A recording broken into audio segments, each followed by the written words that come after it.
Hello friends. अब देखते हैं हम एनसीईआरटी टेक्स्ट बुक का एक्सरसाइज 6.2 लाइन साइड एंगल्स। सो यहाँ पे देखिए जो हमारा एक्सरसाइज 6.2 है, बेसिकली आपका टोटल जो बेस्ड है वो पैरेलल लाइंस इस पे ही बेस्ड है। और पैरेलल लाइंस के बारे में आपने क्लास 8 में पढ़ा होगा। जैसे क्या होता है पैरेलल लाइंस में हम ये देखते हैं कि ये अगर दो पैरेलल लाइंस है, ये ट्रांसवर्सल है, तो आपको ए इंटीरियर एंगल, इसको हम क्या बोलते हैं, इंटीरियर एंगल। ठीक है। अब अगर हम बात करें एक्सटीरियर की, तो ये जो आउटर साइड जो एंगल बनता है सभी क्या होते हैं, एक्सटीरियर एंगल होते हैं। एंगल 1, एंगल 2 ये क्या है, अल्टरनेट इंटीरियर एंगल है। एंगल 3 और 4 भी अल्टरनेट इंटीरियर एंगल है। अब अल्टरनेट एक्सटीरियर एंगल की बात करें तो ये हमारा क्या है, 5 और 6 ये अल्टरनेट एक्सटीरियर एंगल है। 7, 8 ये भी अल्टरनेट एक्सटीरियर एंगल है। अगर हम करस्पॉन्डिंग एंगल की बात करें तो करस्पॉन्डिंग एंगल हमारी क्या होती है, देखो ए एंगल क्या है, करस्पॉन्डिंग है। ठीक है। ए एंगल क्या है, करस्पॉन्डिंग है। और अगर हम इसको दूसरे तरीके से लेंगे तो ए एंगल और ए एंगल क्या होगा, करस्पॉन्डिंग एंगल होगी। और ए एंगल और हमारा ए एंगल भी करस्पॉन्डिंग एंगल होगा। एक चीज़ और हम जानते हैं कि सम ऑफ कोइंसिडेंट एंगल। ठीक है। जैसे कोई भी हमने ट्रांसवर्सल लिया, दो हमारे पैरेलल लाइंस है, ए हमारा क्या है, ट्रांसवर्सल है। ठीक। अब इस ट्रांसवर्सल के सेम साइड का जो एंगल इधर का बन रहा है, ए एंगल और ए एंगल, इन दोनों एंगल का सम कितना होता है, 180 होता है। सिमिलरली इधर भी वही चीज़ हो जाएगा। ठीक है। इन दोनों का एंगल का सम कितना होगा, 180। तो ये तो आप बेसिक चीज़ है, क्लास 8 में पढ़े। अब यहाँ पे आते हैं एक्सरसाइज 6.2 के क्वेश्चन नंबर 1 पे। अब यहाँ पे आप देख रहे हो फिगर को, ध्यान से आप देखिए, ये फिगर आपके सामने है।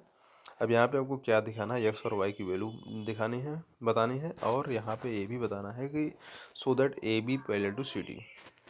अब यहाँ पे देखिए क्या है, कैसे हम एक्स और वाई की वैल्यू कैसे निकाल। अब चूंकि इस फिगर को आप ध्यान से देखिए तो आपको ये समझ में आ रहा है कि ए एंगल और ए एंगल दो एंगल बन रहा है, और ये क्या है, हमारा एक स्ट्रेट एंगल है। तो इसको लीनियर पेयर, तो यहाँ पे x plus 50 equal to 180।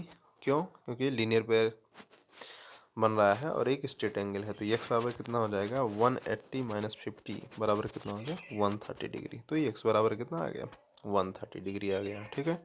Similarly यहाँ पे हम देखते हैं कि y की वैल्यू कैसे मिलती है। अब y की वैल्यू देखो कैसे मिलेगी, क्योंकि यहाँ पे आपको दिख रहा है एक क्रॉस बना हुआ। ठीक,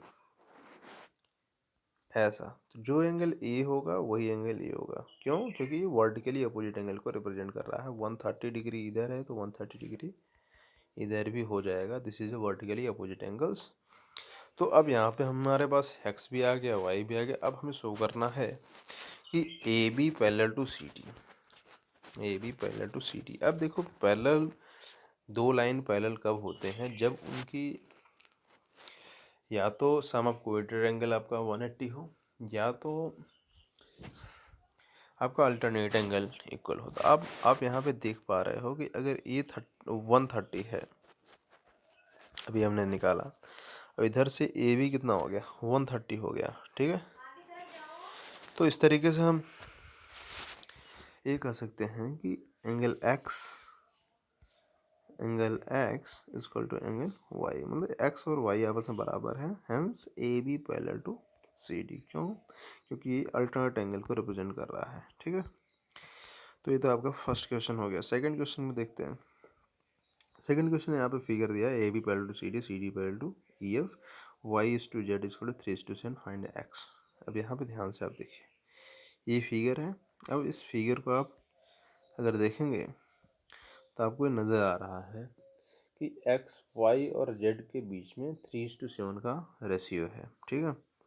अब एक चीज़ तो यहाँ पे ये हो सकता है कि x plus Y equal to कितना होगा, 180 डिग्री। ओके। क्यों, क्योंकि सम ऑफ कोइंटेड एंगल हो गया।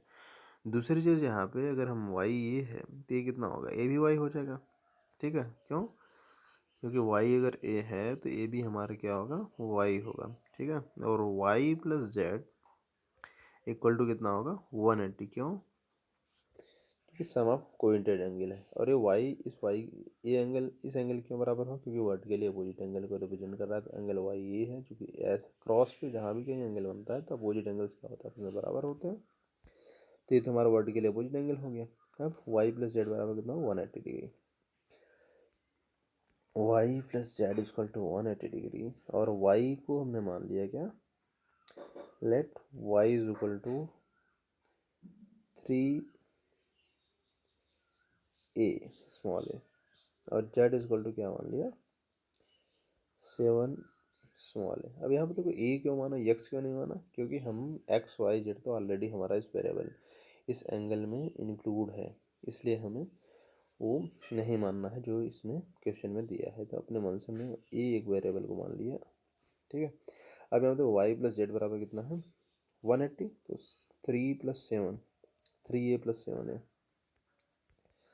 a प्लस 7a बराबर 180। तो कितना हो गया यहाँ पर 10a, 10a बराबर 180। तो a बराबर कितना हो गया, 180/10 कट गया। a की वैल्यू कितनी आ गई, a बराबर 18, a बराबर 18 आ गई। तो अब यहाँ पे देखो y बराबर कितना होगा, 3 इंटू 18 54 डिग्री, ठीक है। z बराबर कितना हो जाएगा, 7 इंटू 18, ठीक है, 126, 56, 8, ठीक है 1। तो यहाँ पे हमें y की वैल्यू मिल गई और z की मिल गई, बट हमें यहाँ पे x की वैल्यू चाहिए, और ये हमने ऑलरेडी नोट किया हुआ था कि x प्लस वाई बराबर 180 डिग्री, ठीक। और x की वैल्यू को निकालना है, y की वैल्यू हम निकाल चुके, कितना हुआ था, 54 डिग्री। अब x बराबर कितना हो जाएगा, 180 माइनस 54,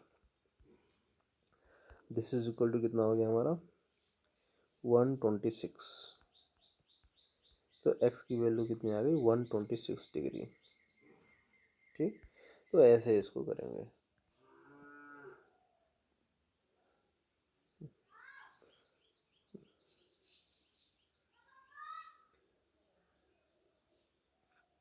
अब क्वेश्चन नंबर 3 आप देखिए, क्वेश्चन नंबर 3 में दिया है कि A B parallel to C D, E F parallel to EF perpendicular to CD, and GED बराबर 126। Find angle AGE and GEF। हमें चाहिए क्या, AGE चाहिए, GEF चाहिए, और FGE चाहिए।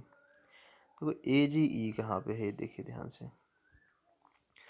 AGE हमारा A एंगल है, ठीक है, और GEF हमारा कौन सा है, A एंगल है, और FGE